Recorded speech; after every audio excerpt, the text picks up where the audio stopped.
Welcome everybody to the second episode of The Spin-Off, a monthly chat show hosted by me with some special guests. This episode is close to my heart as it takes me back to the early stages of my career, where I was lucky to be a tournament director and rules official. My highlights as a rules official include being chief referee at the 2000 Solheim Cup and 3 Open Championships. But sadly, I never had the opportunity to officiate at the Masters. However, fortunate today to have 3 people who have, some of the best of rules officials in the game, and Iain Burns. Thank you. In all seriousness, I'm very happy to have these 3 gentlemen with me. I'm very proud and happy to be able to call them all good friends, although they may not feel that after the same way after this podcast, but 3 who've spent plenty of time in Augusta and experienced the Masters from inside the ropes. So firstly, welcome Iain Burns, one of my first bosses, the PGA of GB&I, went on to, as head of tournaments for the PGA, went on to be director of golf at the Forest of Arden and Dalmahoy before that, and is now club manager at my home club, Little Aston. So we seem to follow each other around, Iain, and welcome. Your first Masters, 1998. Also with us, a gentleman who needs little introduction, I think. 40 plus years on the European Tour, at least I would think, John. And many as chief referee and many times as an official in Augusta. JP Paramor, welcome, John. Thanks, Iain. Bless you. And finally, from the PGA Tour, another gentleman we spent a little bit of time together at the PGA of GB&I, and from Augusta this week. He's on site, refereeing this week, and now, as I say, an official for the PGA Tour. It's very early there. So, Stephen, thank you for joining us. Iain, it's my pleasure. Great to be with you. Right, well, we'll start with some introductions and just first Augusta impressions and memories. And maybe we'll go in that order. So, Iain, do you want to start? Yeah, sure. Thanks for having me on, by the way. My first, I guess the first memory was getting that letter from Will Nicholson, and it arrived on my desk at the PGA headquarters at the end of January '98. And it came as a complete surprise. I think Sandy had been working in the background and trying to get the PGA represented on the rules committee there. And anyway, that letter arrived. And it's like all the Christmases had come at once. And then actually to get out there on 1998, John John Paramor, I always remember him saying to me, "Burnsy, do not go on the golf course until I take you out there," because I was all set to go out walking it from hole 1 right the way around. But he said, "No, wait for me." And we walked down the middle, inside the ropes, down the middle of the 10th tee, and walked the back 9, and it was just unbelievable. I still get the hairs on the back of my neck stand up, especially when you walk over that sort of that dip down to the 10th. And then walking up over the 11th, and then Amen corner opening up in front of you. So that will stick with me for a long time. That was my first impression of the golf course, just how just amazing it was, and to actually get there. From a little boy, being amazed by that, watching it on television and the mystique behind it, and to be there was just out of this world. Great experience.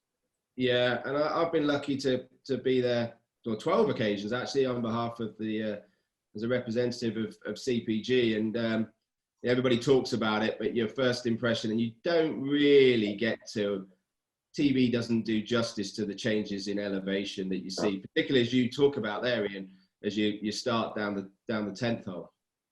Yeah, indeed, the drop off that 10th hole down to that fairway is just incredible. Yeah. It's a good green run, isn't it? ski down that. Yeah, you could. That's right. Absolutely. Absolutely.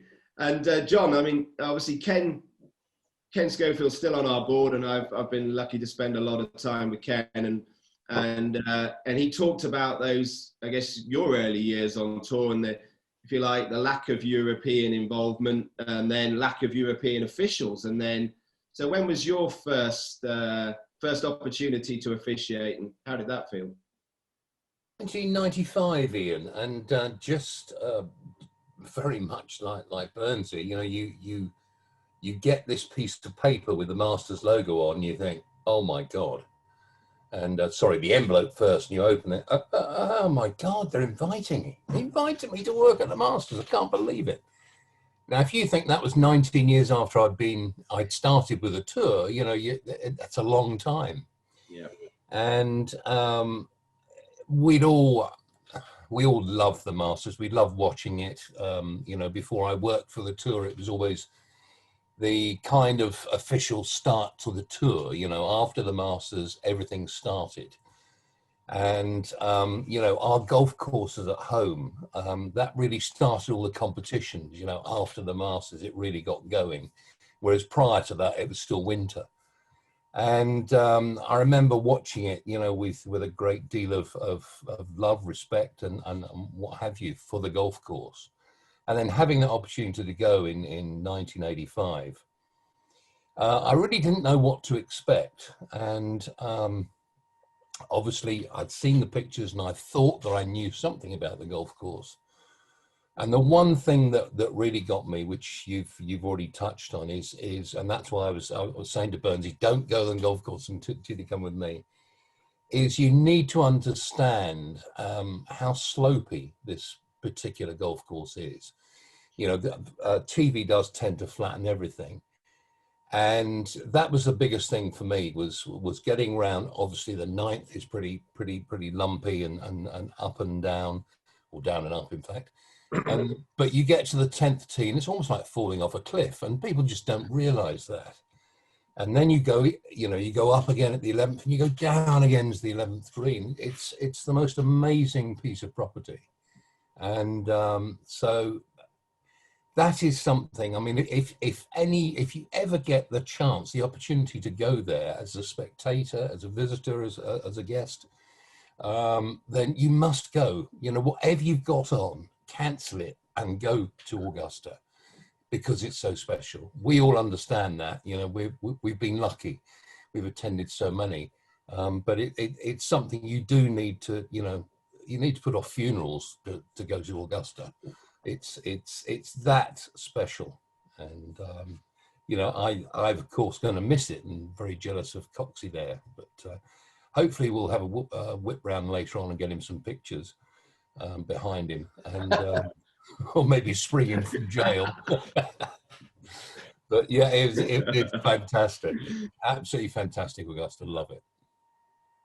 Yeah, sorry for my surroundings, John. I didn't have an awful lot of options this morning, so it was either that or a picture. No, don't worry, we're all very jealous, Coxie, as John said. So to be on site this week, you're very fortunate. And Coxie, I remember we were at the Ryder Cup back in 2008. Well, you will have already officiated quite a few Masters, working for the PGA. And I remember you and I having a chat, and you were just considering options about joining the PGA Tour. And I couldn't quite work out why you wanted to swap Birmingham for Pontevedra Beach, but you've really not looked back, and obviously you're fortunate to be there now. But your first impressions of Augusta and those initial memories, Steve?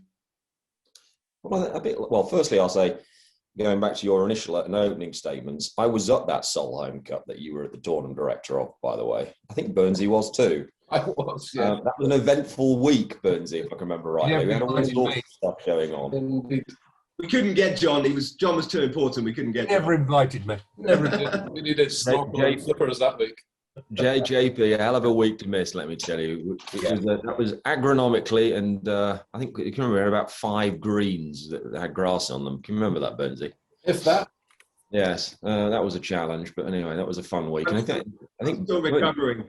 Weren't you wrapped up in that some week, sort of Steve? I think you were wrapped up in some sort of order of play dispute too, wasn't it? It was one of those sort of weeks, wasn't it? But anyway, you I think managed that's to get.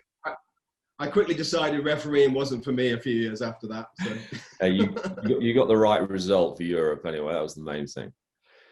But I think like, and the other thing I'll mention, by the way, is that you know, Burnsy, you seem like you've got a lot to answer for, haven't you? Because you know, I work for you too. Yeah. And a bit like John, I mean, look, I grew up just like everybody else did, watching this on TV. You know, you turn on BBC. That was the broadcasting channel back in the day when I was growing up, and you'd I think the TV window was probably about 2 to 3 hours back then, and there was no streaming platforms or anything like this, and every shot live as you have now, and apps on phones to watch all the, you know, any player at any time. So you turned it on and you'd sit down there and you'd watch the tournament unfold on the back nine of the Masters. I mean, you didn't really get the opportunity to watch an awful lot of golf on the front nine. If you showed anything, it was a highlight clip from the front. So you never really got a true picture of what the front nine was like and the beauty of the holes on the front nine. It's only more recently that more of the early holes have been broadcasted. And then just like John, I can remember, and Iain was saying, I can remember Burnsy walking into the office at Centenary House and saying he'd got an announcement to make and that he was leaving the company. And I can just remember thinking, I'm like, oh my goodness. It was a bit of a bombshell. I wasn't expecting it at all. He'd taken another job with, at that point in time, he was with Marriott. And there were so many things going through in my mind at that point in time about Iain's departure and what that would mean for our department as a whole. But the one thing that came and dropped on my lap very quickly was, well, he's not going to the Masters now. Of all the things that sort of hit you very quickly, it dawned on me very early. It's like, well, I wonder if that spot's going to go away. And of course, fortunately for everybody, that spot retained, and I was lucky enough to get an opportunity to follow in Iain's footsteps and represent the PGA of Great Britain and go for a good many years. But when you talk about the elevation changes at Augusta National, for me to walk around the front, having not seen an awful lot of it on TV, the beauty of those golf holes that hadn't been necessarily showcased as much as the back was the really thing that really, hit home for me. And obviously more recently, we've seen a number of different changes to a lot of those golf holes in terms of certainly the way they've been lengthened and the way they were played. But we have so many wonderful memories. So, I mean, the other thing about it is the Masters Week. It's not necessarily all about the golf for me. It's not quite like it is now. But when we used to come over, as you well know, you'd fly over on Sunday night, take the Sunday flight out of London. We'd all travel together and we'd arrive in Atlanta and we would head off to East Lake and join a number of other officials from around the world, and Rick Burton, a long-time head professional and director of golf at East Lake, where we staged the Tour Championship now. He would host us at the club, and we'd have dinner, and probably be 15 or 20 of us. And then we'd wake up in the morning, early in the morning, because we'd be on the UK time, so we'd be ready and raring to go, and go out and play East Lake, and then, which was phenomenal in itself, shoot about 82, feeling like you should have shot 72, hand over some money, and then head across on I-20, and that drive was great too. I used to jump in with John, and we'd put dire straits on and head across there and try and encourage him not to do 105 as opposed to about 80. Knowing full well there was sheriffs of Georgia on that road trying to make sure he didn't get stopped for speeding. Go across there and check into our residence, which was always eventful, John. I can remember before we all get houses, we used to stay in a variety of different places, charging us about $400 a night for a $50 room. Can you remember that story when I checked in that time and the room wasn't even ready? Yeah. Anyway, so then you'd wake up early in the morning on Tuesday and you'd be ready to go, and then you would go off and play, at Palmetto, which is a wonderful little old golf course, one of the oldest in America, actually. in Aiken, South Carolina, just across the Savannah River. And then that used to be phenomenal in itself. And then you would go to the club and walk around on Tuesday afternoon. So it was just it was such a great and wonderful week. And of course, the social activity in and around the tournament was something I never truly appreciated either. You know, you've got the interaction with the various different tours from around the world. It was the first meeting of the year for everybody. And of course, the functions, which in our current world of COVID are no longer happening, but you'd have every night there seemed to be something hosted by an organization. You know, Tuesday was Canada, Wednesday was wonderful reception, one of the finest, and still is, receptions that you'd ever want to dream of being invited to, underneath the big oak tree on Wednesday evening. And it was basically a who's who of golf. And we've all got our own individual memories of that. And I can remember not that long ago when Mr. Palmer was there, and in typical Arnold fashion, Jill and I and a couple of others were just, you know, chatting away, and up rolls Arnold and sort of beautifully interjects himself into the conversation and chats with us for no more than about 30 seconds. And that was the type of evening it was. And then Thursday night would have one with the PGA of America hosted. And then on Saturday night, there was another one with the USGA. So it was just a circle of friends, and that whole makeup, you know, obviously combined with the actual golf tournament itself was, you know, provided the opportunity for so many fantastic memories during the week, and we were all blessed to have experienced that. Yeah, you're right, Steve. One of the highlights definitely is that Wednesday evening cocktail and bit of supper hosted by Augusta. And for me, I remember that first time got invited to that, and you just see the golf course without the patrons on it as well, and you can really get that visual as you look down 18, down across 9 to that big space between 18 and 9 as well, and you really get a feel for the golf course without the patrons there. That is a special night. So you've already alluded to it. A Masters Week, even as a rules official, being a bit different to other weeks of the year on tour. Maybe John, maybe start with you. Kind of just go through a typical Masters Week as an official, and how that differs from, you know, all your other weeks that you were officiating on the tour. Well, the one very, very pleasant thing that I kind of undertook was to almost take the new boy under my wing, really, because I thoroughly enjoyed the reaction that, you know, that first visit to Augusta has on people, and it really does. I mean, you go around like a rabbit in the headlights. You can't believe that you've actually arrived at this place, and all of your expectations are exceeded. You know, which is kind of strange. Not many golf courses do that, but this one does, and everything around it. What is their motto? We're going to try and be the best, and if we're not, we keep trying until we are the best.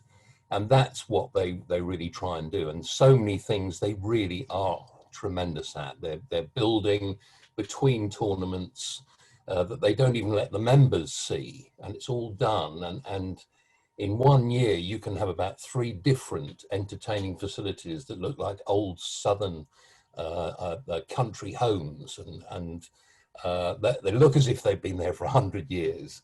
And that's all happened between tournaments. And it's just, I suppose maybe the limitless budget might help, which I'm sure they have, because the Masters does make some money. But yeah, getting back to our original point, it's taking the new guys and showing them the experience, and really being around that, because it is so special. And as Coxie alluded to, we would try and stay in a little group. I did notice the first time I went there, it was quite difficult to get hold of any accommodation. I'd heard that other people were staying in private homes, but I was kind of, I'm not a great sharer, to be fair. So I would try and get hotels nearby. And again, as Coxie said, there are some pretty grim hotels around Augusta. It's a pretty grey industrial type town, and probably completely the wrong place for this magnificent green, beautiful golf course. But it is a heavy industrial town, and the hotels are pretty grim. And so you do end up paying an awful lot for these hotel rooms. I remember as I moved into the Holiday Inn, which is no longer there. I think it's finally been changed into something else, like a fast food restaurant. Is that the one that we stayed in, John? That was on the corner. Yeah, that's the one.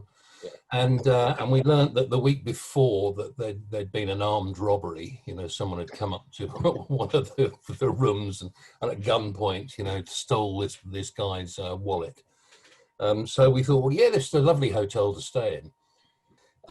But now there are, as Coxie said, a number, or there used to be, obviously in COVID days, it doesn't happen, but a number of cocktail parties.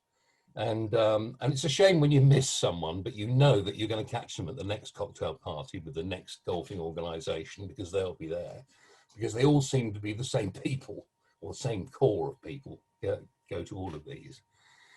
But it is fun because they are golfing people. They're involved in the game, and therefore it gives you a great buzz, and you can have a good chat with people, and that's, you know, they're all like-minded people, which is lovely. And the social side of Augusta is now, I think, very, very good. But I've no idea what it's going to be like in this COVID situation, Coxie. Well, having done November, which was interesting. Quiet, I think. Very, very, very quiet. So I'm just going to have to just tell you a little story, as John was talking there about the hotel rooms. So one of my very first years, John knows this story. We were staying in this, whatever the name of I think it was called the Augusta Inn or something like that. And probably I think it was detailed as like some sort of Premier Lodge, and it was neither a lodge nor Premier. Anyway, so I can remember checking in, and you're exhausted after, a late night on Sunday and traveled across, played golf in the morning. You get to your hotel room, and you get this. I can remember the guy saying, "Room's not quite ready," which is normal. So I sat down there at reception with the bags. They'd already, all the rest of the guys had gone to the room. Then I was like, okay, so 30 minutes later, I go back and say, "Is the room ready yet?" Thinking that it was just being serviced.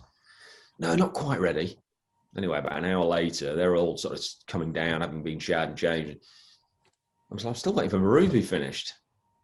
So I eventually go out and say, "Look, it doesn't really matter. I'm sure just there's something needs to be done. I mean, we can just clean up tomorrow." I said, "I just need to go in there and take a shower." I was like, "Oh, okay." So he gives me his key card. I go up to like the 5th floor.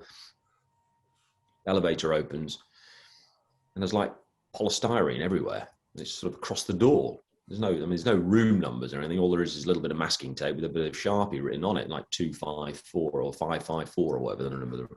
So this is odd. Polystyrene all the way along the carpets. And when the guy said your room's not quite ready, he actually literally meant the room's not quite ready. And there was a guy workman in there putting paints on the wall, and I was like, "Oh my goodness." Anyway, so that was an interesting week, to say the least. But the other story which sits in my mind is one of my first years, and this is how John treats the beginners.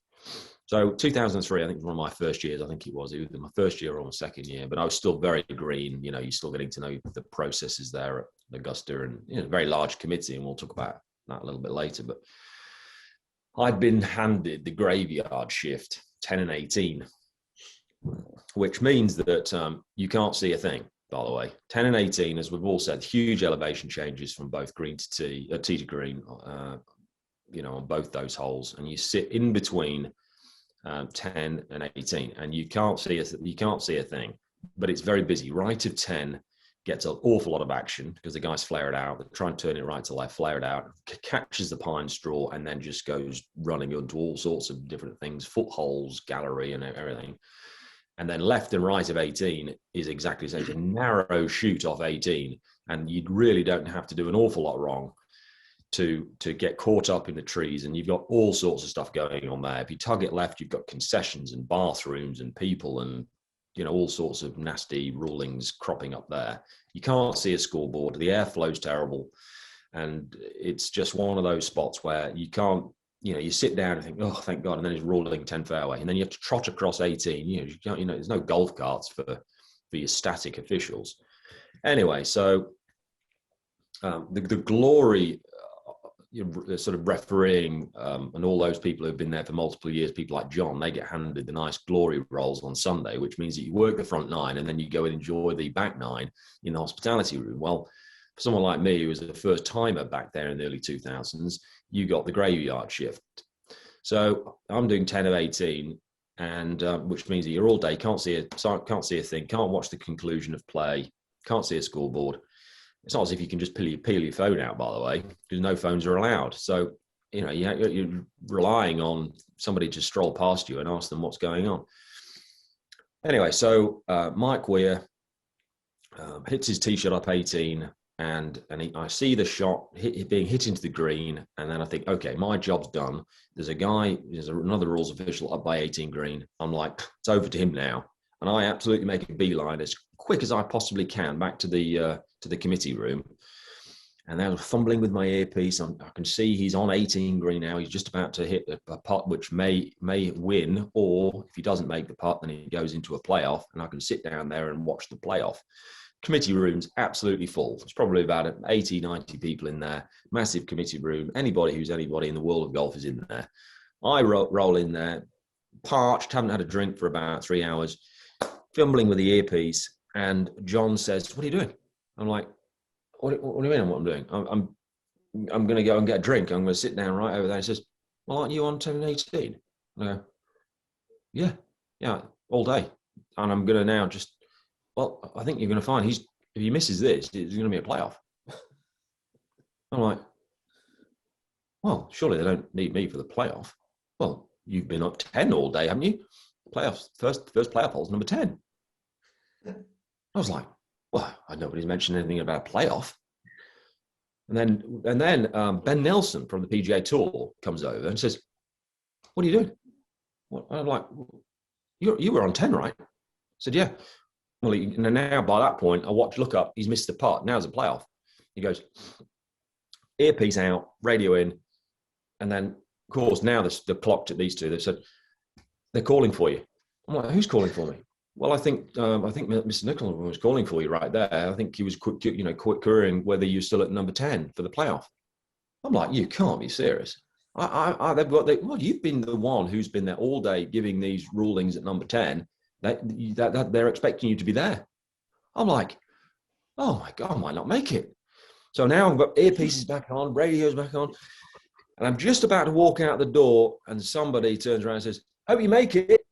And I turn around, and the whole committee room starts laughing, and it's a total setup by Paramor and Ben Nelson, and I've fallen for it, hook, line, and sinker. And oh my goodness, and I felt about that bit.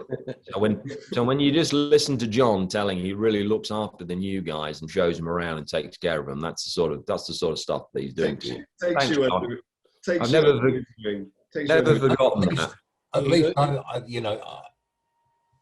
the one thing I'll never do is drop anybody in it. You know, if anybody was to be seen, you know, with their jacket off, for instance, and maybe giving a ruling with their shirt hanging out, I mean, you know, I'd make sure that nobody heard about that at all. Yeah, I bet. Isn't that right, Burnsy? I was getting to that, John, actually, surprisingly. Before you do, Iain, John, and whilst we're talking about John, how he looks after us on our first time out there. 98 was the first time I went out there. I didn't travel out with him, so we didn't do the East Lake that time. We did it the following 3 years. But so we get out there, and I look at the golf course, back 9 on the, I think that was the Monday. And then he said, "Come on, we're going to go and play golf." So I went and played golf somewhere Monday afternoon, hadn't seen the front 9. Tuesday, we're going to go and play golf. I think it was Palmetto at that time. Yeah, play golf. We didn't quite make it back to the golf course. Still hadn't seen the front 9. Wednesday, it chucked it down all day, rain. And I'm thinking, I'm not going to see this front line. What do I get? First posting, hole number 2. So I haven't seen the front nine of the golf course until half an hour before I'm posted on the second hole. And when I get down there, I'm on the left-hand side of the drive on the point. I give myself half an hour to go and have a look. And I get down there and there's a ditch in the middle of the trees down there. And we'd had a little night the night before. And I get down this ditch and there's 2 red lines on either side of it. And I went, this is a test. This is a test for me. So I managed to call in some backup, and I think they'd made a mistake, but it was in half an hour, it was cleared up. But that was John looking after me on my first trip to the Masters, where I hadn't seen the front nine until day 1. John, you're getting a hard time here. Obviously, some unique insights into both on and off course so far, which have been great. And I was actually going to get to how different it is, perhaps, in terms of procedures and policy from regular PGA Tour events and other weeks. And I was fascinated to know what the dress code was for officials. Obviously during the week. Iain, perhaps you could illuminate us on the dress code for officials. The dress code is normally jacket and tie, and I think you're pushing me towards my most embarrassing situation I had in my PGA career, and it happened at Augusta, and I think it was my 3rd visit there. It was the 2000 Masters. And I was given the static position in Rays Creek, left the 13 off the drive. My favourite hole in the whole world, by the way. Love that golf hole. So I'm in there, and I was stationed in there with a gentleman by the name of Jack Connolly, who either at the time or was going to be president of the PGA of America. So they stuck me with him and me as the experienced rules official. So we get in there in our little Masters stools, sat in there, just chatting away, and it was really hot, really humid that day. They'd had, I think, a bit of rain the day before, and it got hot and humid that day, so they relaxed the jacket rule. So we were allowed to remove the blazer. So I had a short sleeve, white shirt, PGA tie, and we sat chatting away in there, and it was really, really hot and humid. Anyway, not much action, flying over the top of us, balls onto the middle of the fairway, until Steve Pate, it was, backed this ball. And to be honest with you, sitting in there is not the best position because you don't know where it's glass crossed. You just hear a ball rattling in the trees. So I jump up out of the chair and I go and get ready for the rolling. And Jack says, "Iain, your shirt tail is hanging out. You better tuck it in." So I did. So I go to Steve Pate. We determine where it last crossed the hazard, drop back, absolutely fine. Back in my seat, I'm chatting away to Jack again, and then he gets up and buggered off to the other side of the fairway to meet some of his pals from the PGA of America. I'm left in Rays Creek on my own, looking at who's coming next. 2 games down the line, David Duval and Els, I think was his playing partner. Anyway, David Duval's leading the tournament. He's world number 1. And I'm thinking, well, these guys will hit the middle of the fairway. No. Duval knocks it. This hits this tee shot, and again I hear it rattling in the trees above me. Ball lands in the creek. So I jump up out of the chair again, and I'm ready for him, and he walks towards me, glasses on, can't see the eyes. So we had a bit of a conversation as to whether he hit it straight, whether he put a bit of draw on it, and we determined where he last crossed the margin of the hazard. Went through it all. I could sense the cameras were there somewhere. And then we finished up the ruling, and I could see in my corner of the eye Ricky Roberts, who was Ernie Els's caddy, shaking his head towards me, and I'm thinking, well, I think I've got it right. And everything's okay. And I walk back towards my chair and I feel behind me and I think, oh, my shirt's hanging out a little bit. Tuck it back in. I'm thinking, I hope that wasn't caught on camera. And within about half an hour, there was a thunder and lightning suspension of play. So I go across the other side of the fairway and we jump in a van and go back to tournament headquarters, as Cox has alluded to there. Lovely, massive room. Anyone in the world of golf is there. At 61, I always remember this, so the world's golf referees in there. And I'm wandering up there and I'm thinking, I hope I wasn't caught on the camera there. And I walk in, the first guy I see is Andy McPhee. And I'll never forget the face. He went, oh, Burnsy. He just shook his head. And I thought, the shirt tail, he went, oh my goodness, yes, your shirt tail was caught. And I thought, oh God. And I just felt so embarrassed. And I'll tell you a story. My mum, bless her, she taped that day's coverage and saw me on the telly. She said, oh, I've got you on tape. I saw you giving everything to David Duval. And I never watched it. I never watched it to this day. I haven't seen that coverage. So that was my most embarrassing moment. Fortunately, I was invited back. And no one's ever mentioned it to you since, have they? No. So. Not at all. Not until now. At least you got the ruling right, so you're okay. If we'll shift onto rules, and I remember David Rickman first describing it to me, but many others have since then. But refereeing often described as hours of boredom with moments of terror, and I suppose that was a typical example there, Iain. But you knew that ruling well. But I remember Keith Andrews, a friend of ours, a fellow Little Aston member, telling me about his first experience refereeing at the Masters, and he got the back of the 12th green. So he's there, fantastic. I'm back of 12th green, no patrons there, nobody's allowed in this area other than players and caddies and officials. So he says, I'm back of 12th green, I'm gonna have a fabulous day. He said then he realized there was a rules official front right of the green, a rules official front left of the green, a rules official back left of the green, I think, and him sat under a TV tower with nobody to talk to all day, just watching golf, because there was never going to be a ruling where he was sat. So it comes back to that hours of boredom, but I'm sure he had a fantastic day anyway. But I'd like each of you, if you can, I'll start with you, Steve. Maybe just to give your one memorable ruling from your time at the Masters.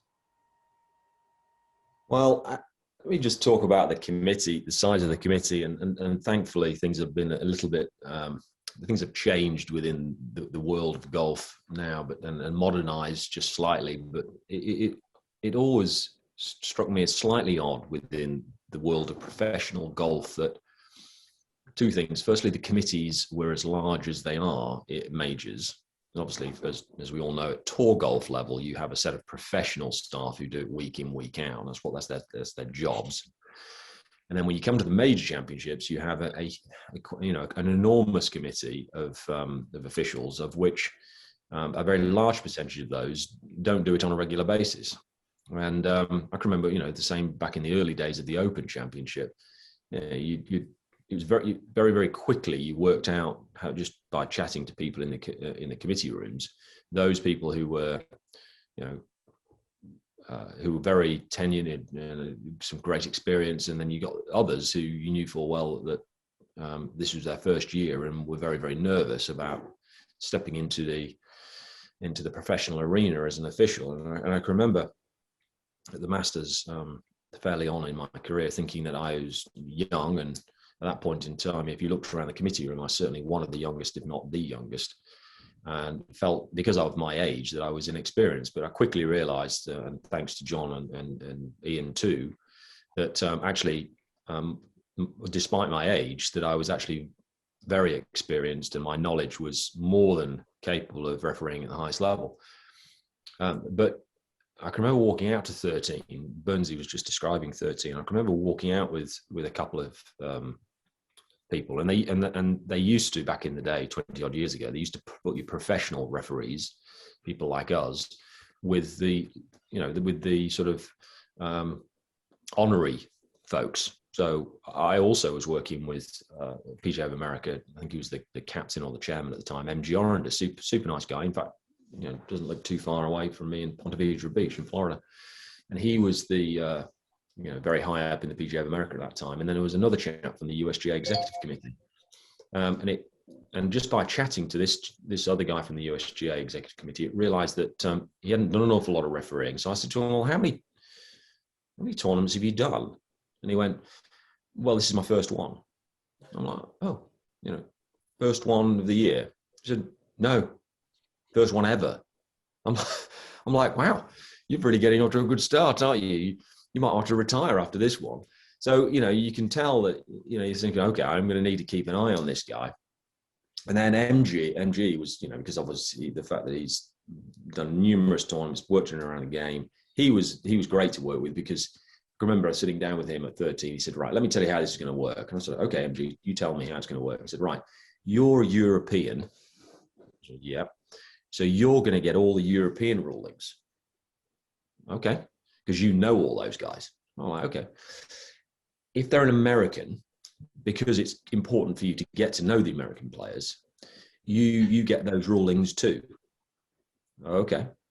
And I said, if they're an international player, there's a very strong likelihood, if not an absolute certainty, that at that point in time, if that international player calls for a ruling, I'm going to be either at the concession stands or the restrooms. So it's best that you take that ruling too. Now, they're great guys to work with, because in other words, he's not going to put himself in a position that he's not comfortable with. So I was getting all the rulings. Well, the other chap, he wasn't quite on the same wavelength. This was his opportunity. And just like Burnsy, I was thinking, okay, I'm on the right with MG at 13 on the corner there, and I put this other guy down the left in the azaleas. So anyway, I think this is the best place to be. Can't be in two places at once. Langer tries to shape one around the corner, gets a little too much of it. Anyway, goes into the azaleas, dribbles down, crosses left into the red penalty area there. So I wander over. I can see there's a little bit of conflab going on. He's wondering where to drop and everything. And so I wander over there, and so he says, "Hey, just walk me through my options here." So I said, "Well, back in those times, before we changed the rules, you could come opposite side on equidistant, because he crossed on the left. So you could, instead of just taking 2 club lengths off the left-hand margin, take equidistant, you'd come take 2 club lengths to the right, which allowed him to then shape it around the corner and lay up shore of the green, because he crossed fairly early. So we're working through, where to drop within the 2 club lengths. And this chap peers at my shoulder and he says, and you can also, from that point, go back as far as you like. So I'm like, no, now Bernard's like, oh, that sounds like a good option. No, I was like, Bernard, no, you can't do that. He said, well, hold on, he just said you can. So no, I know what he just told you, but once you take in your opposite side, it's 2 club lengths. You don't at that point have the opportunity to go back on that line. He said, well, that's a really good option, because I can get back and really, really get away from the canopy of the tree. I'm like, Bernard, you don't have that option. Well, he just said, and now you're in a total quandary as to what's going on. Anyway, and eventually I had to turn around and I said, Bernard, look, he's mistaken. This is actually the rule, and you can, if you wish to go back in line, you can, but you're operating off the left-hand side where it crossed, not on the right side. So anyway, he eventually proceeded correctly and played on. But it's it's a challenge when you have such a large committee, and like you say, most of the committees around the world now in major championships have modernized, and those people are coming. They've scaled the staff numbers down to have a little bit greater consistency, which is a good thing for everybody. But one ruling which really sticks out for me, because I don't know I've chatted along, but involves Mr. Paramor too. And Augusta at this time of year, you can be blighted with poor weather. And again, it was early on in my career, and I was working with another chap from the USGA, and you've given a hole 11, and it was awful weather. And I think we were actually playing from 2 tees this particular morning. We'd had an awful lot of rain, so we were playing from split tees, which is very unordinary, not ordinary at Augusta. You'd play from 1 tee normally, but because of the weather, we were playing from tees 1 and 10. And we were out on the course, and you, as Burnsy said, you're out there assessing your area. And I was on 11 fairway. You'd taken up by the green. It was Reed McKenzie, smart move, veteran guy, and he went, "I'll take the green." He'd walked on 11 fairway and seen it was just terrible. There was so much casual water on this fairway. It was a joke. You couldn't go anywhere. It was basically you either proceeded and hit it out of casual water, or you dropped it in the rough. It was that bad. Well, let me tell you, you don't want to be hitting into 11 fairway out of the rough. So he'd walked down towards 11 fairway and immediately says, "I'll take the green." I'm like, "Oh, okay." No discussion. Clearly, it was a smart move. So I'm walking around 11 fairway thinking, well, there's nowhere to go here. There's just no, if you're in casual water, there's nowhere to go. So I'm thinking, well, I'm going to call a rover. They need to see this. I mean, this is just not even fit to start. So who traipses up in the cart? Paramor and Shea, Mike Shea, long time, just like John, 40 plus years with PGA Tour. These two drive up and they're like, "Ooh, that's not very good." And I'm like, "Guys, what do you mean that's not very good?" "Yeah, good luck with that." And I'm like, no, this is not what I want to hear from two veterans. I need words of wisdom. Well, yeah, you're going to need good luck. Well, lo and behold, first group. And if you didn't drive it like 300 plus, you're right in the middle of this area. First group, Ray Floyd. Towards the twilight of his career, probably one of the shortest on the tour. Drives perfect tee shot, about 275 off the tee, right in the middle of this area. And I'm on the side in the trees thinking, "Oh, I can see what's coming here." So he's looking around, typical sort of, where is an official? So I wander over and he goes, "This is terrible. This is awful. I need to take casual water relief. Where's my nearest point of relief?" And I said, "Ray, I've already looked at this. It's going to be in the rough."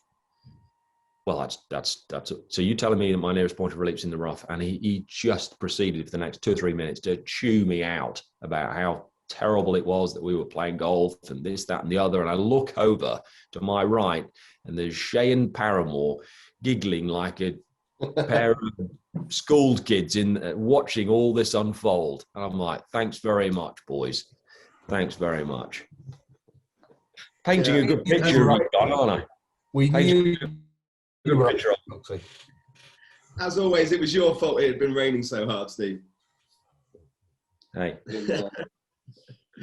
John, how about you? Yeah, obviously, when you asked me to do this, I was thinking probably about my worst 24 hours. I think was probably best to sum that up. The week started well in that, and Coxie has alluded to it. I get in one of these big vans and I'm driving down from Atlanta to Augusta. And I have been known to turn up the volume and then push the right foot flat to the floor. And we were stopped by the constabulary, and I was fined for exceeding the speed limit. And the only reason I readily paid was the fact that, in fact, probably about 10 seconds earlier, I've been doing at least 15 miles an hour more. So I thought, well, I'll pay. And this guy says, "Where are you going to?" And I said, "We're off down to Augusta." He said, "You going to the Masters?" And I said, "Yeah, we're going to the Masters."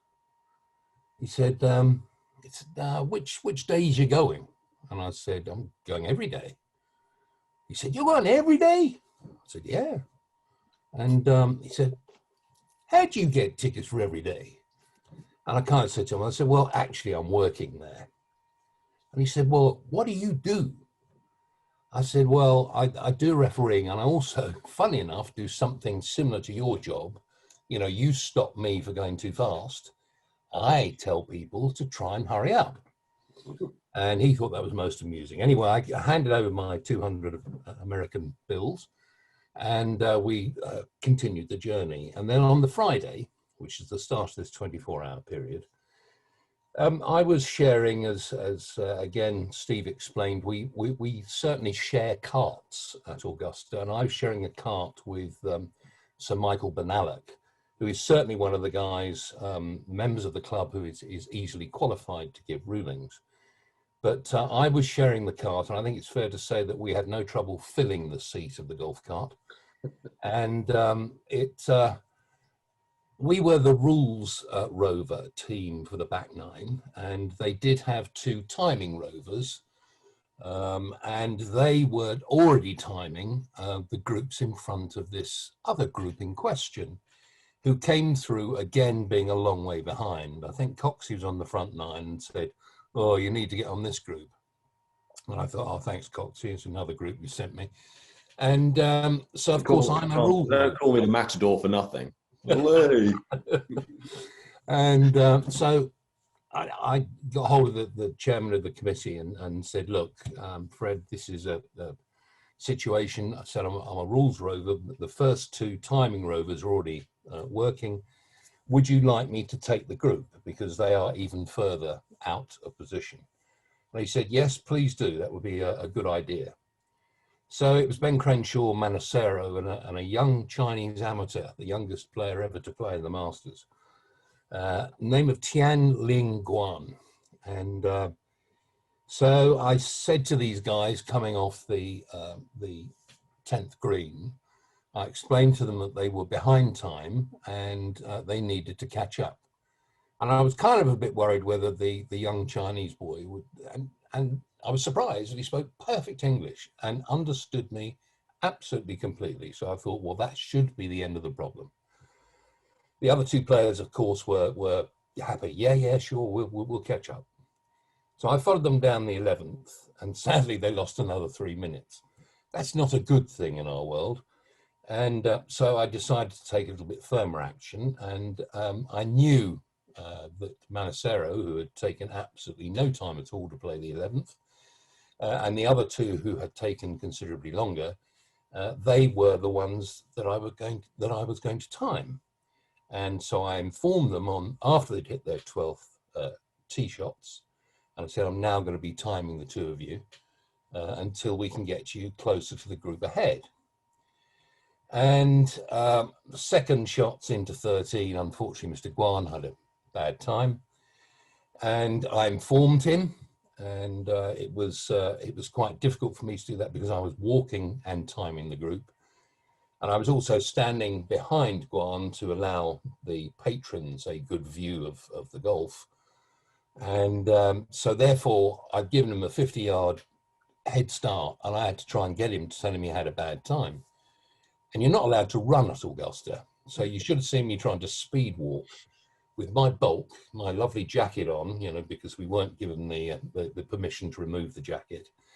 So I'm trying to catch him, and I finally got him about 10 yards from his golf ball, where he'd laid up to. And I explained to him that this was a bad time, and one more bad time would be a penalty. And he perfectly understood that. He said, I'm very sorry. I will do better. I will play quicker."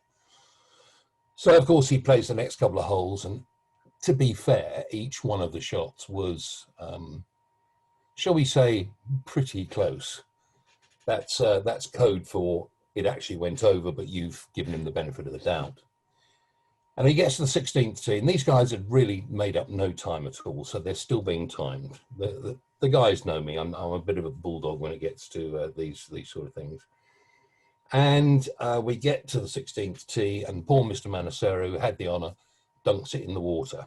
And the lovely par 3 there. Ben Crenshaw hits it on the green, and then young Guan, who was 3rd to play, starts his routine. And he takes quite a long time to pull a club. He takes so long that, in fact, I got out my phone and I phoned the chairman and I said, "Fred," I said, "I'm on 16T. I said, it's already a bad time and young Guan has not pulled his club yet. And he doesn't have a very quick pre-shot routine anyway. So I said, this is going to be a bad one. What do you want me to do? And because obviously it's going to end up being a one-stroke penalty. But I thought, you know, PR, he's the youngest ever amateur, blah, blah, blah, blah, blah. You know, I want to give the final decision to him. I'm very happy to apply the penalty, no problem at all. And so I wanted to get an answer before Guan reached the 16th green, because you don't want to be running onto the 16th green and say, you got a one-stroke penalty. That's just not good at all. So if he could let me know, obviously with Manacero having to play another ball because his ball's in the water hazard, you know, I thought we had enough time, but the call didn't come until they were walking onto the 16th green. And Fred said, look, what I'd like you to do is have one more very, very strong conversation with young Guan and make sure that he understands what's going on. And you better tell the caddy as well. I said, yeah, no problem. So they walked off 16 green, and I said, guys, I need to speak to you. And I explained it fairly straight and in blunt terms, which they both fully understood. And they asked me exactly when the watch was started and all this sort of stuff. And he just about got it away in 40 seconds, if I was being generous. And by the time we got to the landing area where these balls were on 17, I'd noticed that the chairman and the boy's father, Mr. Guan Sr., were on the rope line. So I was thinking, this is probably not going to go well, but I'm going to make sure that they can see exactly when I start the stopwatch and when I stop it. Obviously, that's when he hits the ball. And so he was down at the bottom of the hill. He needs to go to the top of the hill to see where he was going. Now, Ben Crenshaw had already done that himself because he was first to play. So Guan waited until Ben had actually played before he decided to go up to the top of the hill. But I thought, no, I'm going to give him every chance here. And I waited for him to get down to the bottom again, get back to his ball. So he's already wasted, if you like, 35 seconds walking up and down. So I then went 1, 2, 3 and clicked the watch on the rope line showing Fred and his dad. I wasn't even looking. I waited until he hit the shot and I stopped it. I looked at the watch and it said 57 seconds. And that's not a good thing. So I said, guys, you know, so he said, yeah, understand. So I went and told the young man, and he said, I had to go to the top of the hill to see where I was going. I said, yeah, I know, that wasn't included in the time. And so he was very, very upset. But I said, look, you need to concentrate on finishing the round, because he was playing nicely. And, you know, just forget about this and we'll talk again when you finish. And I'd already agreed with Fred that, you know, he would come in and sit with him if he needed it further explaining.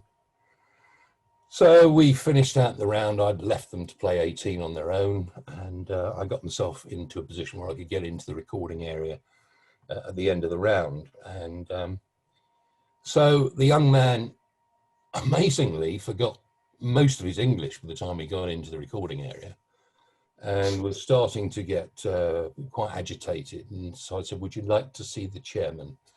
And I took him through and gave him to the chairman. And we kind of viewed the thing together. We looked at the figures. It was all explained to him again, and we had an interpreter. And he did understand. And so then I came back through the recording area, and then Ben Crenshaw decided that he wanted a piece of me, and said it was the worst thing that's ever happened in golf. And so I kind of took a pretty bad one from Ben, and you know, that was not a great thing. You know, you don't like to be pieces taken out of you by players when they're, shall we say, slightly indisposed. And anyway, so he got his one-stroke penalty. I was then coming out of the recording area, and what I didn't realise was that there's quite a big press contingency at the Masters. And as I turned round, I walked straight into this mass of media. who then microphones were coming from everywhere. And I said, whoa, guys, whoa. I can't talk to you. I cannot. I'm a member of this committee. I've just followed through the procedure. I cannot do it. And most of the guys, a lot of whom I knew anyway, they understood what I couldn't say anything. But somebody in the back said, I suppose you're happy now that you've penalised an amateur. And I did break ranks and I said, you really think so? Well, I'm afraid you're very much mistaken. And just walked off. So that was the start of my 24 hours of fun. But later on in the day, Jason Day had a putt, which if he'd holed, would have knocked Guan out and he would have missed the cut. And he horseshoed it from the edge of the green. And I was watching this and I thought, oh, brilliant, absolutely brilliant, you know. So I now head off to the USGA cocktail party where I know that there will be good red wine. And I know that it's a very good place to go. And we go to the Augusta Country Club. And it's a very convivial evening. And so I walk in the door and I must have been asked 30 times before I could get a drink into my hand. I'm now getting pretty parched. You know, it's been quite a tough day anyway. And now everybody wants to know about this young Chinese amateur. How did this happen? And then finally someone tapped me on the shoulder and gave me a glass of red. I think one of my colleagues, can't remember who, but I got this. First one hardly, you know, touched the sides. At that moment, suddenly everybody seemed to be moving away into little groups and looking at their mobile phones. I thought, oh, this is good news. I don't need to talk any more about Mr. Guan. You know, I can have a nice convivial evening, headed back to the bar. And I kind of got curious myself. So I said to somebody, what's going on? And they said, oh, it looks like Tiger Woods is going to be disqualified. So I'm going, really? Oh, that's you know, most annoying news. And I said, how has this happened? And he said, well, he's dropped it in the wrong place when taking relief out of a penalty area, and or then a water hazard. And he dropped the ball in the wrong place. And I thought, oh dear, this doesn't sound good. And he's actually admitted that he's dropped it in the wrong place without actually realizing it was the wrong place in his post-round interview. But that was not my issue. That's something that has to be dealt with by, you know, the chairman and way high up than my level. So I had quite a few more at the USGA cocktail party, and as is my wont, and I managed to get myself back to the room. And because I wasn't working until the back nine on Saturday, it meant that I could have a decent lie-in. And as Coxie knows, when you're up in our job pretty early every day, it gets to you in the end. So it was time for me to have a nice long lie-in. And that was absolutely perfect until the phone started vibrating. And it was a good friend of ours, Mark Russell. And he said, JP? I said, yes, Mark. He said, how long would it take to get here? And I said, I don't know, half an hour, 45 minutes. Why? I said, but, you know, we're not working until this afternoon. He said, Tiger Woods. And then I remembered from the previous night, there was a bit of a problem. I said, okay, well, I'll get there as quickly as I can. So I get there and Mark said, look, I need to speak to you about a couple of things that have happened. And I didn't know the full story behind this Tiger Woods thing. I only had what the writers were saying on their pieces. And so Mark and Buzzy Johnson, as you know, is the kind of tournament director, took me into a room and showed me the incident. The remarkable thing was that I was probably 50 yards from the incident as it was happening. But because it was Tiger Woods, there was probably half of Georgia between him and me, so I didn't see it. So anyway, he does clearly drop it in the wrong place. Very unlucky because he's dropped it 4 or 5 feet away from where he should have dropped it. He's gained no advantage at all. But when he finished, because of what he said in the interview, he said, I deliberately dropped it back so I wouldn't hit exactly the same shot and hit the pin again. You know, who would think of that, for instance? Only Tiger Woods. But he does admit that. And of course, then people start thinking, well, he's dropped it in the wrong place then. That's not the rule.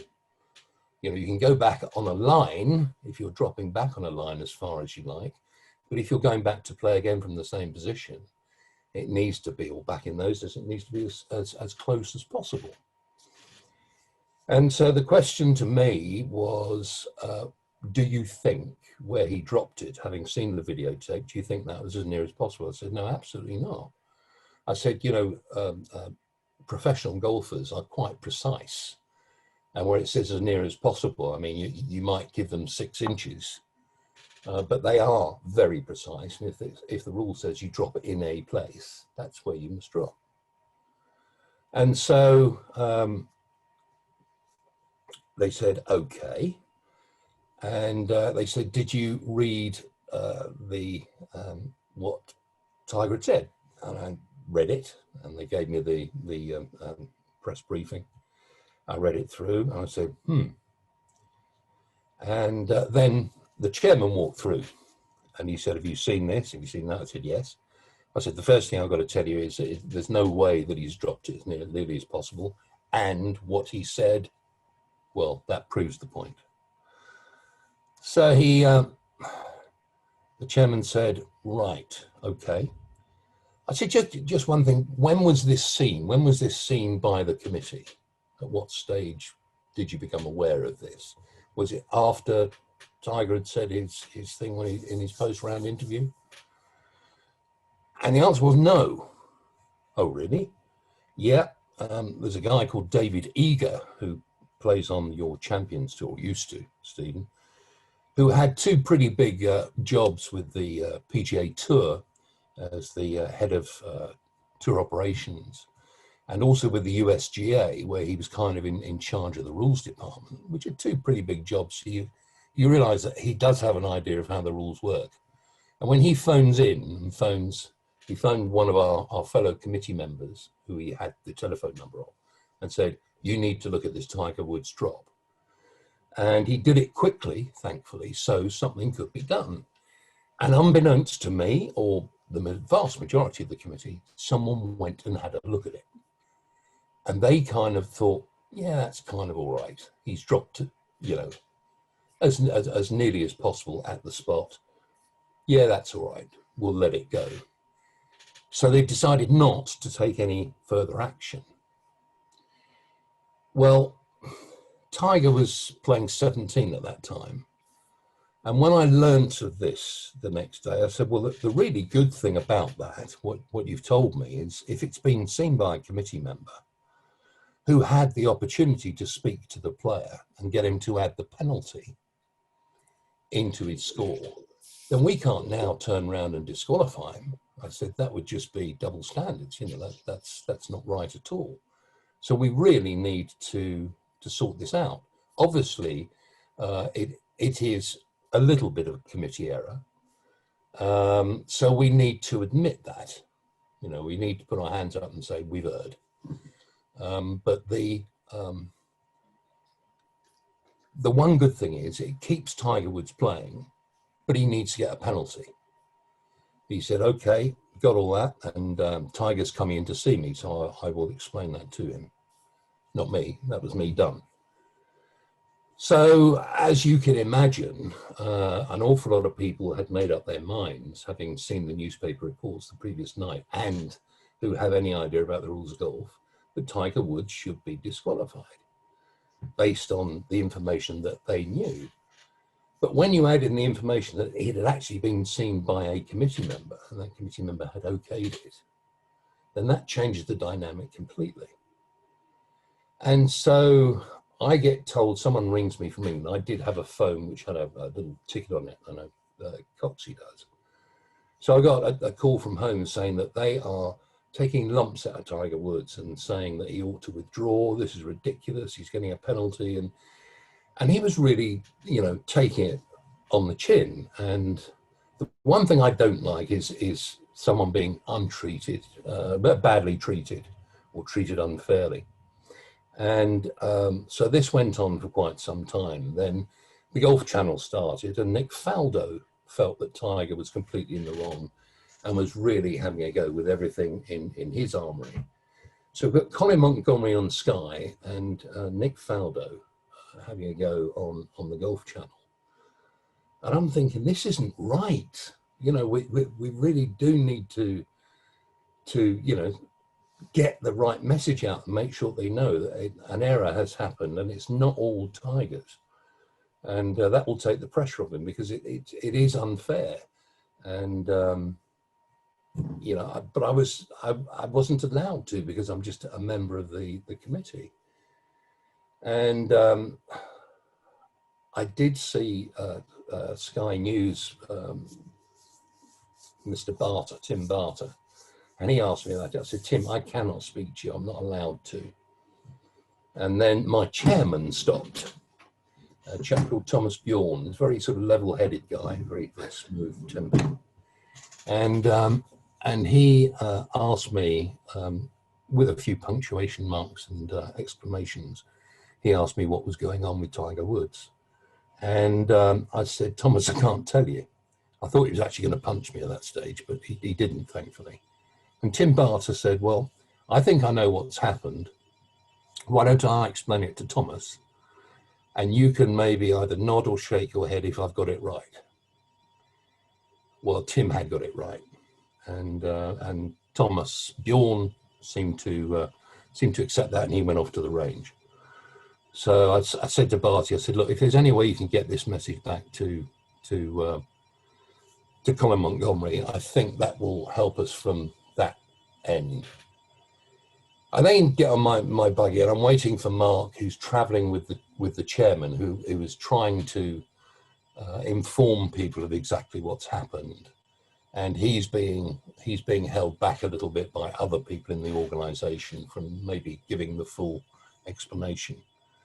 But all the time that this is going on, Tiger is getting it in the neck, and I really thought that was unfair. I think, you know, Coxie, you will understand. I think we'll all understand on this call. If we do make a mistake, we immediately hold up our hands if it's going to affect somebody else. That's what we do. You know, we're honest, and that's why people respect us.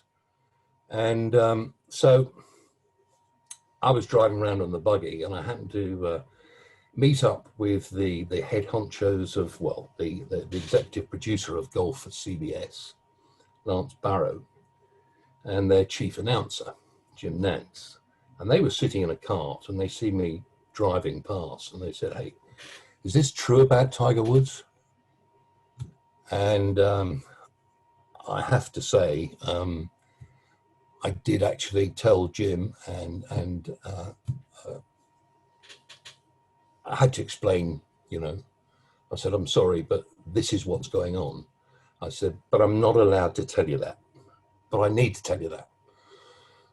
And Jim Nantz said, I will tell Nick in a commercial break what's going on and what you've just explained to me. He said, is this absolutely true? I said, it's absolutely true.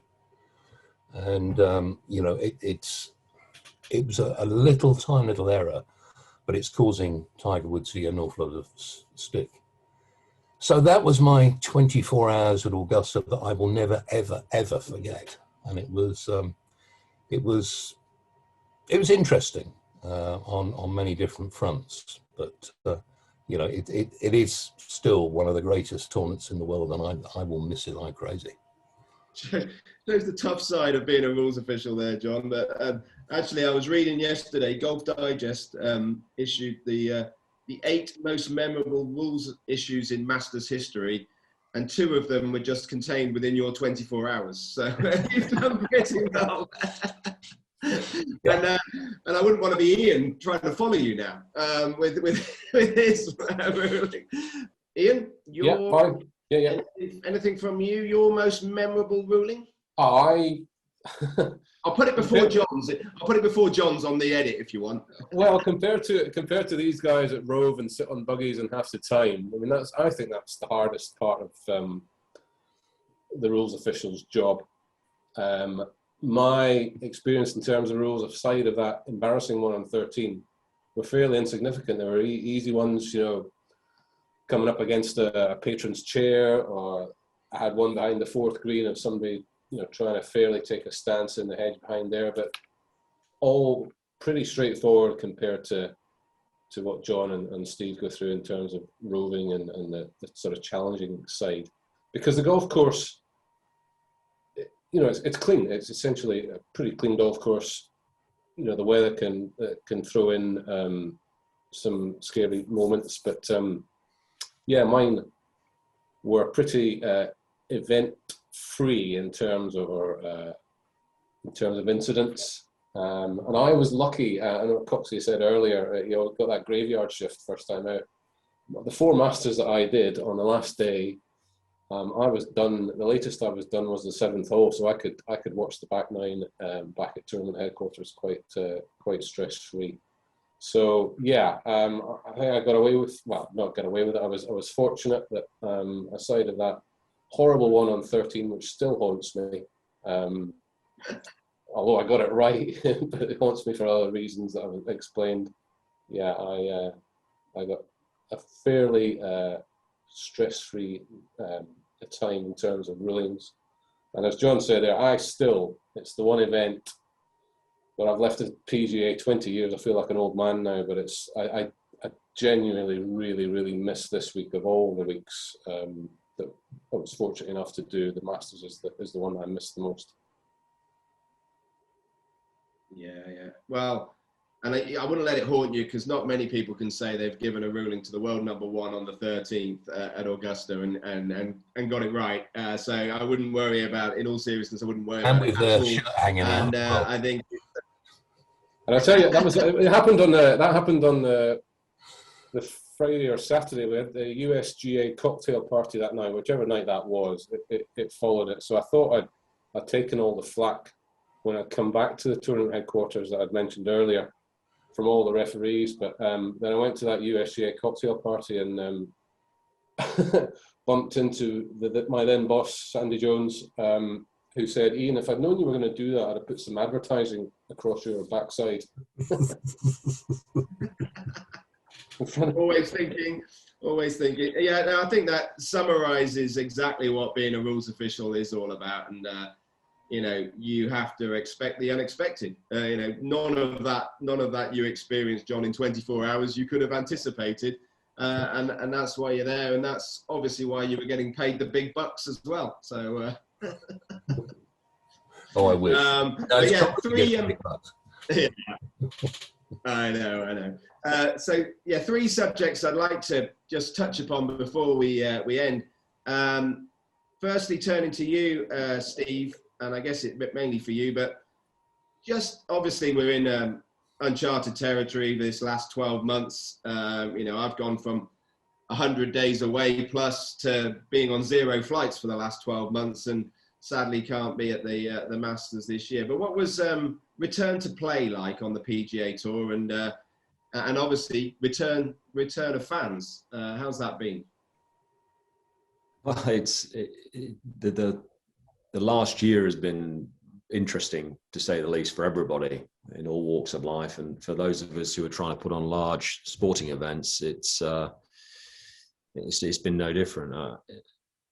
Just last few weeks was almost the anniversary of when we closed it down on Thursday at the Players' Championship. I can remember that so vividly. We were all sitting around on Thursday night having a glass of wine and watching unfold. We'd already met that day back at the house, and we were trying to work out how we were going to run the Players' Championship with a limited number of people on site, given that what was going on in Florida. We were monitoring the situation very closely. We'd got a really good plan in place. We'd already announced at that point in time we were going to have no fans on that Friday. And then Major League Baseball announced that they had suspended their season. And that hit the news wire on about 9:30 that Thursday night. And about 3 hours later, we had announced that internally that we were going to stop playing. and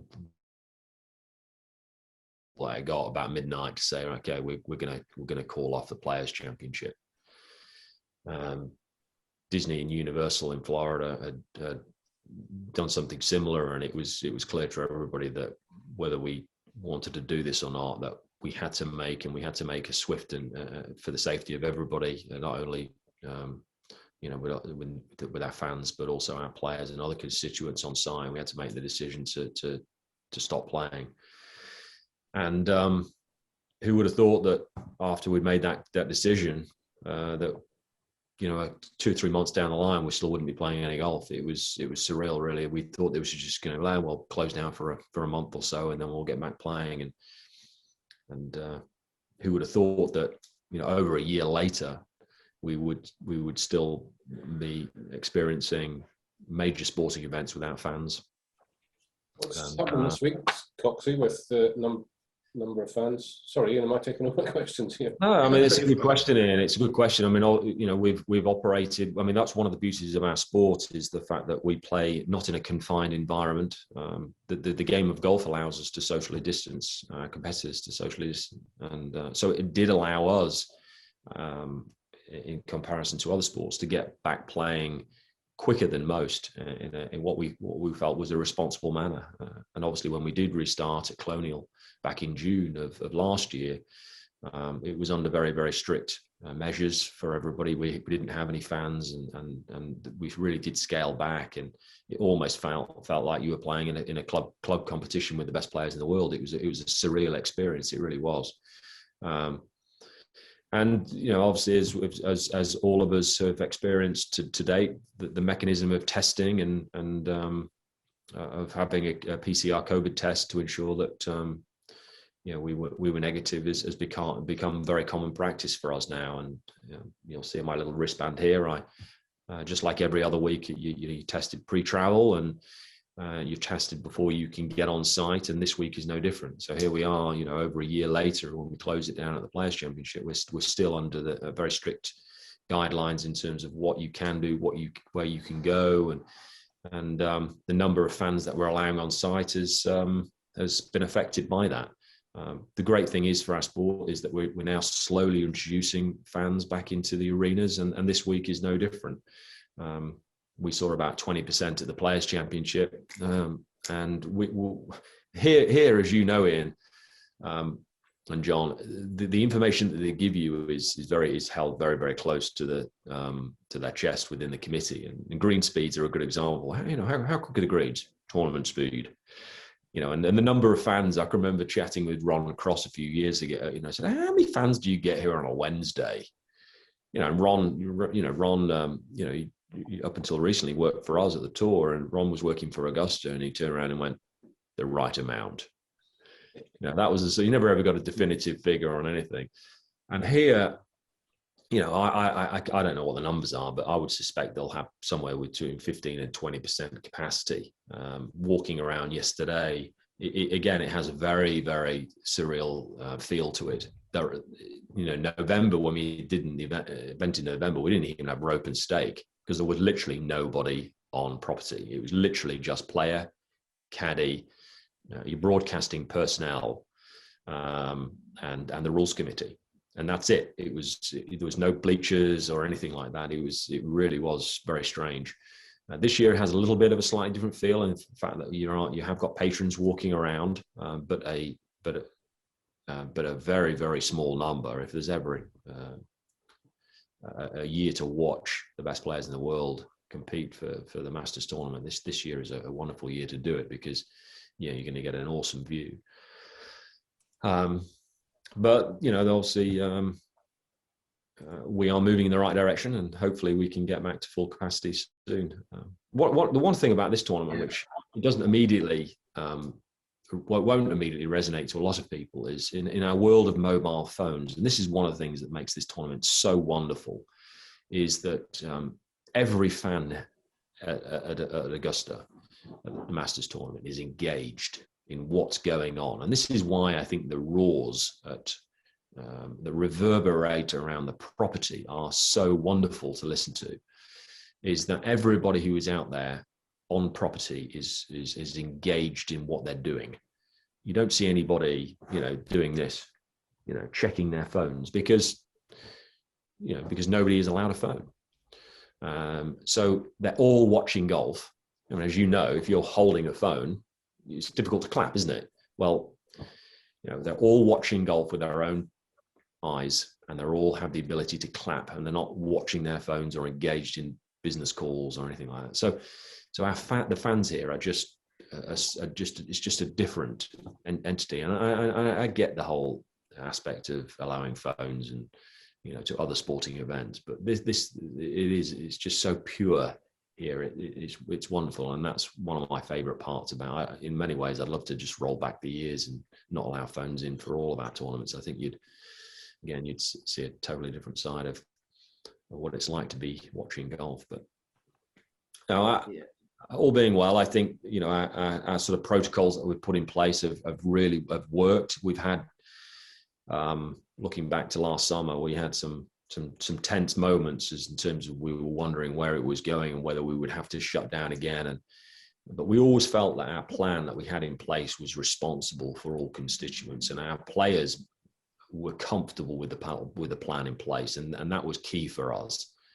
And that's not to say that we don't have a few of our athletes who are concerned about the reintroduction of fans, and we've taken steps to accommodate that. And for example, it's not so much an issue here at Augusta because the rope lines and the corridors are lovely and wide, so you're keeping your fans just a little bit further away from the athletes. But some of our tighter venues like TPC Sawgrass, where the corridors are quite tight, we've had to push rope lines a little bit further away. So a number of touch points and rope and stake have been reduced, and keep the gallery away from for the players, for the safety and comfort of those individuals. But I think a whole, we're as a tour, we're pleased with the way it's played out, and we're encouraged by the signals and guidance that we're getting from the various health authorities.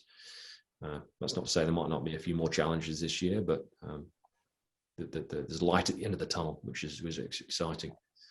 Yeah, I think both the PGA Tour and the European Tour can be congratulated for the way that they've handled the whole procedures throughout last year, and to even get play on the European Tour in many cases, John, was a challenge in itself. I know, speaking to Keith Pelly, he was still finalising the schedule in October for that year rather than the following year. Yeah. So there was obviously a lot to be congratulated in the way golf's handled the challenges of well, I think just probably just like the PGA Tour, we had to jump through hoops for Public Health England, as they were then, to make sure that we were doing the right things, and that was to run the events in the UK. We had this UK swing of about 6 weeks. Going overseas was going to be an even bigger challenge because, we had to do the same thing with that particular health authority in that country. And obviously, we are fortunate in terms of our vaccination rate here in England and or in the UK. So, our rates are continuing to come down, but unfortunately in Europe, they're spiking again. And that is a bit, difficult when you've got a European tour. And I really do feel for the guys, trying to put tournaments on there. I know the Public Health England had us developing these very tight bubbles. And you've heard that term used a lot. And it's where all players and caddies staying together. And rules officials as well. It's rather strange sharing accommodation with players because you not only get it during the day, you get it at night as well. But no, that's not true. But it's we were very much we had to put everything into bubbles. I don't know what Augusta is like this week. I know my boys are staying in a hotel. Augusta have actually put them into a hotel this week. I don't know where you're staying, Steve. Are you staying in a? Yeah, we're in a house, which I've got to be honest, this is the first house that we've stayed in since we have restarted golf. The good thing about it is the 4 people staying in this house are all part of the committee and have all been tested and all received negative tests. But you know, and this week is no different into what we've experienced on tour. It's a very tight bubble. Pretty much, I think everybody on site at Augusta, from the internal perspective, have all been tested, which is great. Our patrons haven't been tested, but will all be required to wear masks on property at all times, with the exception of when you're eating and drinking, which is fairly common practice. The hold that they have here, as you all know, is because it's so difficult to get a ticket. The hold, from a security standpoint, for people to do the right thing is like no other tournament that you could ever possibly go to, because the ramifications of not doing the right thing, whether it be running or shouting inappropriate comments, you know, there is almost a zero tolerance. And of course, to lose your ticket and be ejected from the site is just not something that you'd ever want to happen, because it's not just about losing that day's play and your opportunity, but the ramifications of losing that ticket, wherever you got it from, long term, is just not something that ever anybody wants to have happen to. I can remember I think, John, you were there. These little funny stories and memories always pop into my mind. I can remember one of the nice traditions, which unfortunately has gone away in our COVID era, is presentations. So they all have a presentation on the 18th on the putting green behind the first and 10th tees. That's where they have the main presentation. The main presentation that you see at home on the broadcast is the green jacket in the butler cabin, but they have another one, and they had to line up all the seats on the putting green there. And this was the year that Tiger won, and there was a very loud individual. This is back in the old Hootie Johnson days, and he was trying to go through his introductory speech, and this gentleman who was on the rope line kept shouting out, "Tiger, we love you." And for about the 3rd time of yelling this out during Hootie's sort of introductory speech, just literally stopped in his tracks and just looked over to his left, and he just said, "We might just have to get rid of you." And I've never seen, well, firstly, 2 Pinkertons would arrived on either shoulder of this guy, and this guy he just looked around and went, "Okay, we never heard a thing from him again," because he realized the ramifications of not doing the right thing. And that's the power that they have. Nobody wants to get ejected at any time from Augusta National. But yeah, it's a wonderful place, John, just for sure. Yeah, moving on then to modern day. So right up to date on this year, hot topics. I think, and it's a bit of an open-ended question for anybody really, but Bryson DeChambeau seems to be in the midst of them, but obviously the distance debate, and I think even more pertinent at the moment amongst the rules squad, would be green reading books, and particularly this week. Anything anybody would like to add into the conversation here? John, you want to go? Oh yeah, very, very quickly. Personally, I've always had a bit of an issue with green books, insofar as I've always felt that reading a putt is part of the skill of playing golf, and so I start from a very negative position on green books. And whereas we have, through the rules bodies, gone so far, I think there is still interest between some of our tour players that really we should be going a little bit further and maybe finding a way to outlaw them from the game, because you know, I'm not only speaking on my own behalf, but you know, it's because so many players have come to me and says, how can we get rid of these green books? You know, from those who know how to read a green, they don't want anybody else to have that advantage. You know, I think there are a lot of people out there who do not like the greens book, but it's a very, very difficult thing to remove from the game. Now that we have so many people involved in the production of them, and you know, players who maybe were sitting on the fence have become used to using them now. So it has to be done very, very carefully, but it's something that I don't like. I don't know how you guys feel. Burnsy, how do you feel about it? I hate them. There you go. I do not like that look at all. I think we're all about trying to speed the game up. So I'm dead against it. I'm with you on that, and I don't see it being a difficult decision to outlaw them. But maybe there is a bit more to it than I'm thinking. I mean, I actually read something that the player should be the only one reading the putt on the green. Somebody's taking it to the extreme where the caddy on the green should just hold the flag and not get involved in reading the putt either.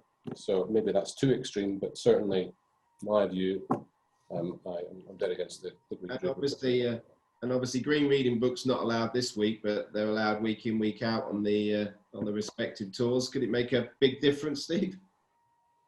Well, I think this week is a slightly unusual week.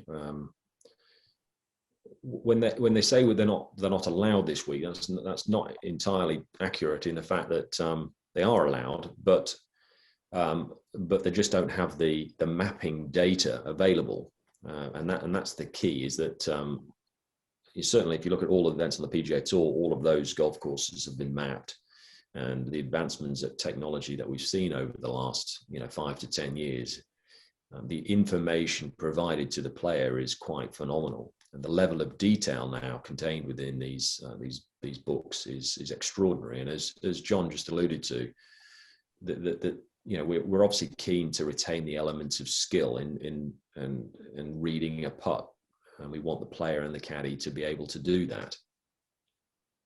And by the development and evolution of these greens books, that skill has somewhat been taken away from the player. Now just looks at the book and he doesn't really need to use his own eyes anymore. You see a few of them still, using traditional methods like plumb bobbing or the aim point system, where the guy goes up and straddles his line to get a feel for the grades, which is fine. We've seen how these books have progressed over the last 4 or 5 years. Who knows where we are going to be 5 or 10 years later down the line from now in terms of the advancements in technology. I think that the piece for me, which I'm still trying to get my head around, is, and I don't disagree with John at all, is that this week is a really good example in the fact that there aren't greens books available to what we're normally seeing, as I said before.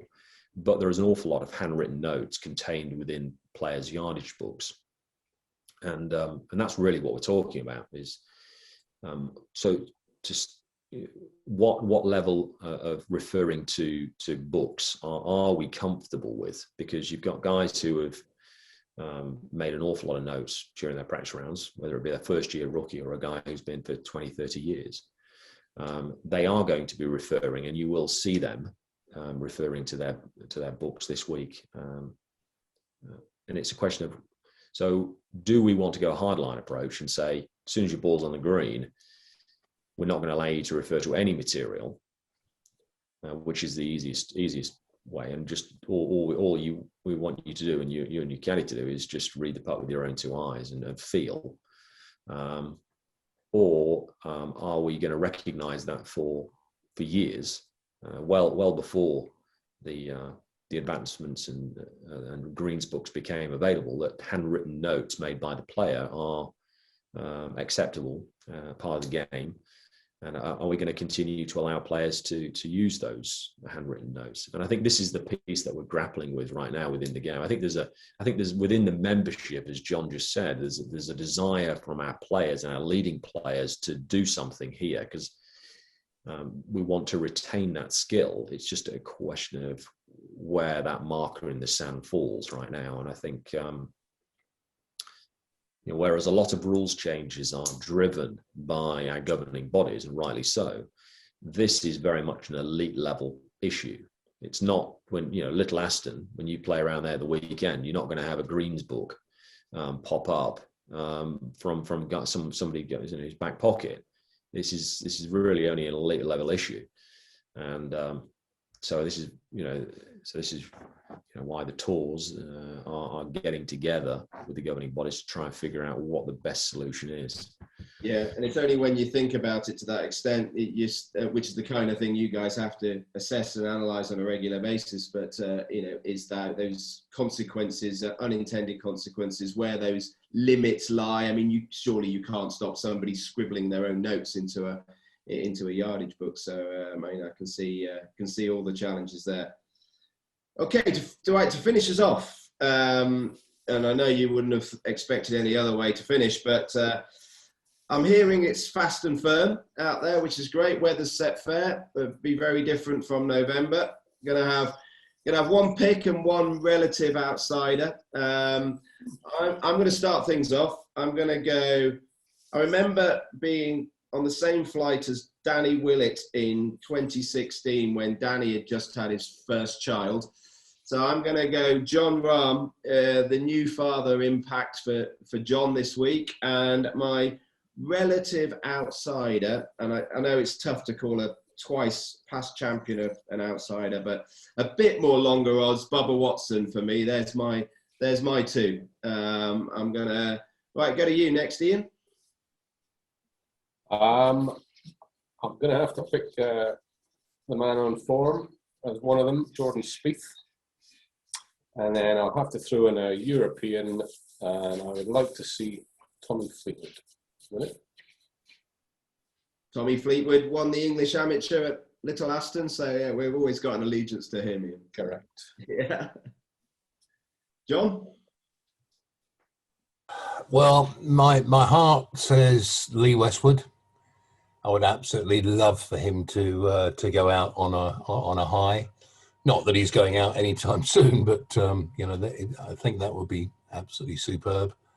And then, from the PGA Tour guys, well, it's difficult to go past Jordan Spieth, Dustin Johnson, and Mr. DeChambeau. They are showing an awful lot of desire to win these major tournaments, and who's to say that that's going to change anytime soon? Very good. Steve, difficult for you. You're officiating. You are familiar that we have an integrity program at PGA Tour.